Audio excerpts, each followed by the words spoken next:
आपके जो सिलेबस में क्या है, प्रारंभिक शिक्षा या प्राइमरी एजुकेशन, उसके बारे में पढ़ते हैं। उसमें सबसे पहले हम देखते हैं स्माइल। स्माइल योजना के बारे में देखते हैं। तो स्माइल योजना, इसकी फुल फॉर्म पूछी जाती है, क्या है? Social media interface for learning engagement. Smile की फुल फॉर्म क्या है? Social media interface for learning engagement. तो कोविड-19 के टाइम जब लॉकडाउन लगा था, तब इसकी शुरुआत हुई थी। कब हुई थी इसकी शुरुआत? 13 अप्रैल 2020 को हुई थी स्माइल की। बाद में स्माइल 2.0 हुई, वो कब हुई? 2 नवंबर 2020 को। स्माइल 3.0 हुई 21 जून 2021 को। तो ये स्माइल 2.0 वाला तो फर्स्ट ग्रेड में, आरपीएससी फर्स्ट ग्रेड एग्जाम में पूछा गया था। तो ये पूछे जाते हैं। स्माइल 2.0 कब चालू हुई? 2 नवंबर 2020 को। और स्माइल 3.0 हुई 21 जून 2021 को चालू हुई। और जो स्माइल योजना कब चालू हुई थी? 13 अप्रैल 2020 को। तो स्माइल योजना में क्या किया जाता है? इसमें नाम में आ गया सोशल मीडिया। तो सोशल मीडिया यानी व्हाट्सएप ग्रुप के द्वारा उस टाइम पढ़ाई करवाई जाती थी। कब? लॉकडाउन के दौरान जो व्हाट्सएप ग्रुप बना करके बच्चों की पढ़ाई करवाई जाती थी। कब? लॉकडाउन के टाइम। तो ये क्या हो गया? स्माइल। स्माइल के बाद आ गया शिक्षा वाणी। तो जब शिक्षा वाणी की शुरुआत हुई 11 मई 2020 को। शिक्षा वाणी की शुरुआत कब हुई? 11 मई 2020 को। इसके नाम में क्या रहा? वाणी। तो क्या है? आकाशवाणी के द्वारा बच्चों की पढ़ाई की जाती थी लॉकडाउन के दौरान। तो अभी हम क्या पढ़ रहे हैं? जो लॉकडाउन के दौरान, जो कोविड-19 के दौरान जो शिक्षा से संबंधित जो नवाचार थे वो पढ़ रहे हैं। क्या क्या थे? तो शिक्षा दर्शन। शिक्षा दर्शन की शुरुआत कब हुई थी? 1 जून 2020 को। कब हुई थी? 1 जून 2020 को। इस शिक्षा दर्शन, इसमें दर्शन आ गया तो किसके? दूरदर्शन के द्वारा बच्चों को शिक्षा दी जाती थी, उनकी पढ़ाई करवाई जाती थी। कब? लॉकडाउन के दौरान। नेक्स्ट है कि शिक्षा वाणी और शिक्षा दर्शन, इन दोनों का पुनः प्रारंभ हुआ, वो हुआ 21 जून 2021 को। शिक्षा वाणी और शिक्षा दर्शन का पुनः प्रारंभ हुआ 21 जून 2021 को। नेक्स्ट है हवा महल कार्यक्रम। हवा महल कार्यक्रम कब चालू हुआ? 2 मई 2020 को। हवा महल कार्यक्रम चालू हुआ था 2 मई 2020 को। इसे क्या कहा जाता है? बच्चों का झरोखा कार्यक्रम। हवा महल कार्यक्रम को क्या कहा जाता है? बच्चों का झरोखा कार्यक्रम। इसके अंतर्गत क्या है? कोविड-19 के समय बच्चों को कहानियां के द्वारा उन्हें क्या कराया जाता था? अधिगम करवाया जाता था। कोविड-19 के समय बच्चों को कहानियों के द्वारा लर्निंग करवाई जाती थी उनकी। तो इसमें क्या है? मिस कॉल दो कहानी सुनो, ये वाला जो ये पूछा जाता है, मिस कॉल दो कहानी सुनो कार्यक्रम किससे संबंधित है? वो है हवा महल कार्यक्रम। मिस कॉल देकर के कहानी सुनते हैं और उन कहानियों के द्वारा उनका बच्चों की अधिगम करवाया जाता है। नेक्स्ट है प्रोजेक्ट ई शिक्षा। क्या है? प्रोजेक्ट ई शिक्षा। इसकी शुरुआत हुई 15 अक्टूबर 2020 को।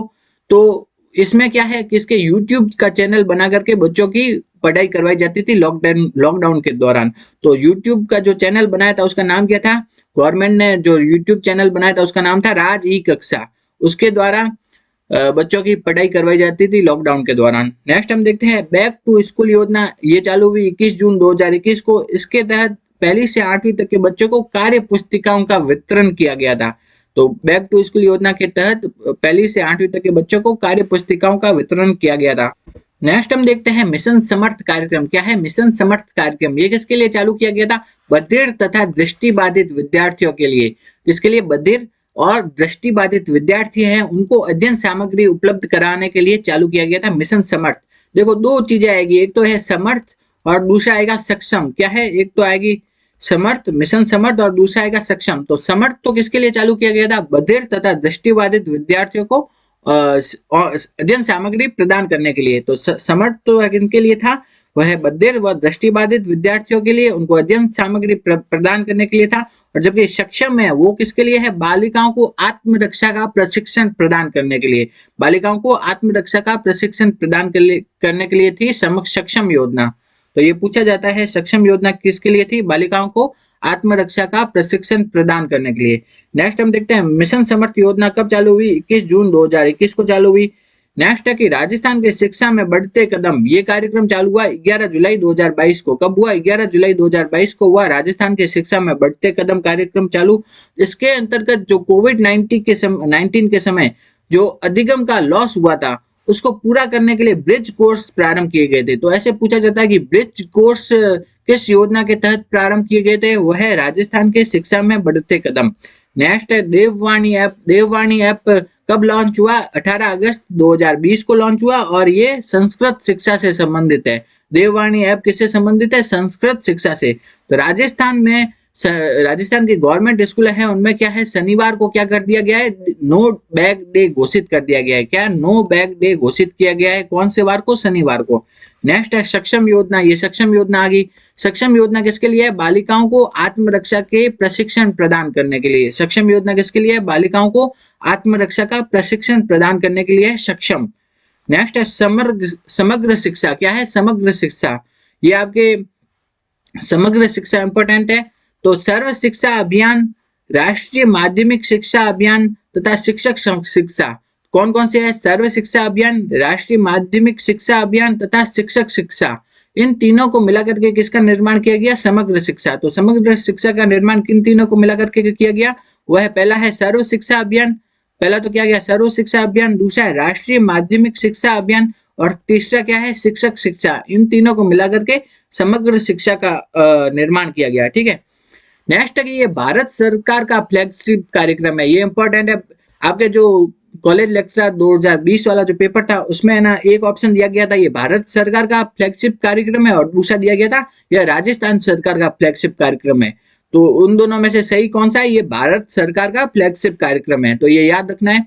जो समग्र शिक्षा है वो किसका फ्लैगशिप कार्यक्रम है? भारत सरकार का, जबकि राजस्थान सरकार का नहीं है। किसका है? भारत सरकार का फ्लैगशिप कार्यक्रम है। नेक्स्ट देखते हैं समग्र शिक्षा में केंद्र तथा राज्य की सहभागिता कितनी है। तो केंद्र की सहभागिता है 60 और राज्य की सहभागिता है 40। ये इकोनॉमिक सर्वे में दिया गया है, तो ये इस बार इंपॉर्टेंट लग रहा है। समग्र शिक्षा में केंद्र व राज्य की सहभागिता कितनी है? केंद्र की सहभागिता है 60 और राज्य की है 40। नेक्स्ट हम देखते हैं समग्र शिक्षा का उद्देश्य क्या क्या है। तो ये स्कूल शिक्षा में सामाजिक और तथा लैंगिक अंतर को कम करता है। समग्र शिक्षा क्या है? स्कूली जो शिक्षा है उसमें सामाजिक तथा लैंगिक अंतर को कम करती है। सामाजिक तथा लैंगिक अंतर को कम करती है। नेक्स्ट है आरटीई एक्ट 2009 के क्रियान्वयन में राज्य की हेल्प करती है। समग्र शिक्षा क्या है? आरटीई एक्ट 2009 के जो क्रियान्वयन करना है उसमें राज्य की हेल्प करती है।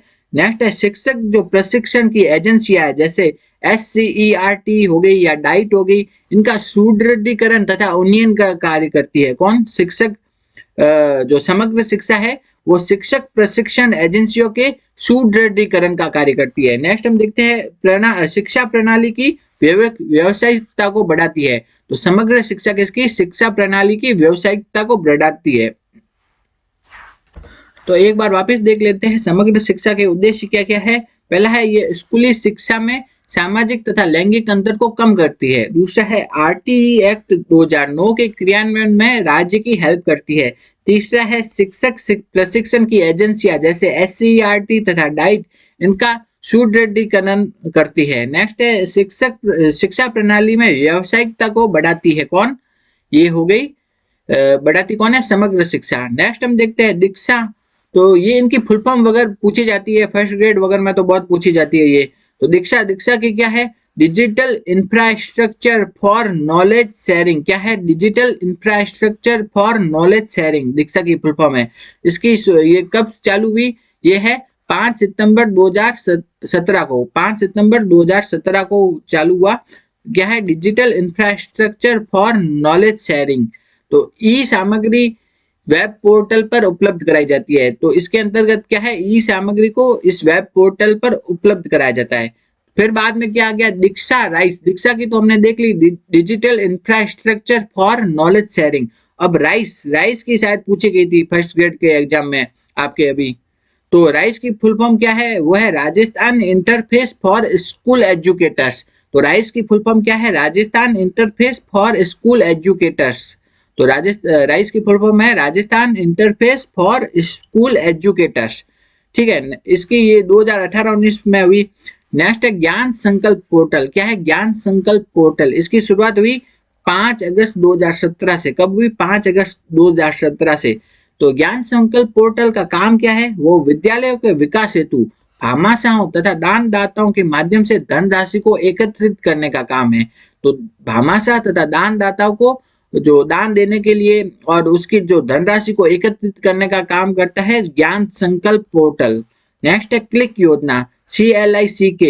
Computer literacy initiative comprehensive knowledge, इसकी फुल फॉर्म क्या है? Computer literacy initiative comprehensive knowledge है। ठीक है, तो क्लिक से ही पता चल रहा है, क्लिक से इसका संबंध किसका होगा? कंप्यूटर से। तो ये 6ठी से 10वीं तक के बच्चों को कंप्यूटर का ज्ञान उपलब्ध करवाया जाता है इस योजना के तहत। नेक्स्ट है निष्ठा।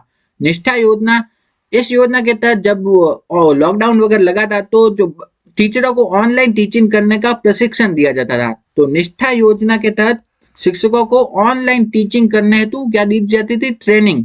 तो टीचरों को ऑनलाइन टीचिंग करवाने हेतु जो ट्रेनिंग दी जाती थी वो है किस योजना के तहत? निष्ठा।